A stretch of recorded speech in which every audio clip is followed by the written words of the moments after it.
અબડાસા તાલુકાના નલિયા ગ્રામ પંચાયત ખાતે ગ્રામસભાનું આયોજન કરવામાં આવ્યું હતું, જેમાં સરપંચ રામજી કોલી, ઉપસરપંચ જસપાલસિંહ જાડેજા સહિત તલાટી અને સભ્યો સહિત ગ્રામજનો હાજર રહ્યા હતા, જેમાં વિવિધ પ્રશ્નોનો નિકાલ કરવામાં આવ્યો હતો, જેમાં મોટો પ્રશ્ન દબાણનો છે તેનું નિરાકરણ કરવામાં આવશે તેવું તલાટી દીપસિંહ સોઢાએ જણાવ્યું હતું.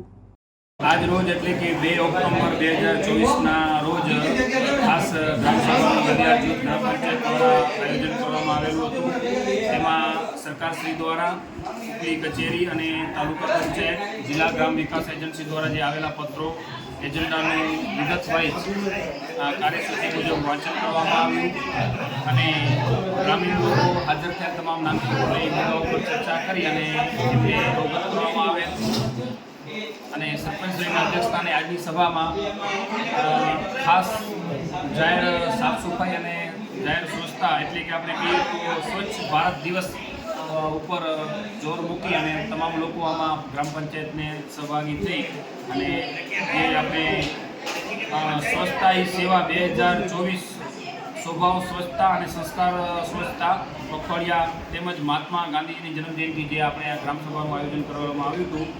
એમાં વાતચીત અને ચર્ચા થયેલ અને સરપંચશ્રીએ વારંવાર સ્વચ્છતા જળવાય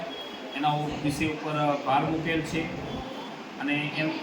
આજની સભામાં જે નાના ધંધાર્થીઓ છે એમને પણ એની રોજીરોટી મળે અને ધંધો કરી શકે અને દબાણ અને ટ્રાફિક પણ ન થાય એ પ્રમાણે ગ્રામ પંચાયત આગળ વિચાર કરી અને યોગ્ય નિર્ણય લેશે તેવું સરપંચશ્રી અને સભાના અધ્યક્ષશ્રીએ આજે જણાવેલ છે. તે સિવાયના જે બીજા વિકાસ કામો વગેરે છે એ પણ સરપંચશ્રીએ જણાવેલ છે અને આગલા સમયમાં એ પણ નક્કી કરવામાં આવશે અને જે અમુક સમયમાં પહેલાં જે દબાણદારો હતા 13 થી 14 જણા એને ગ્રામ પંચાયત દ્વારા ટ્રાફિક થતી હતી એટલે દૂર કરવામાં આવ્યા હતા. એના ઉપર પણ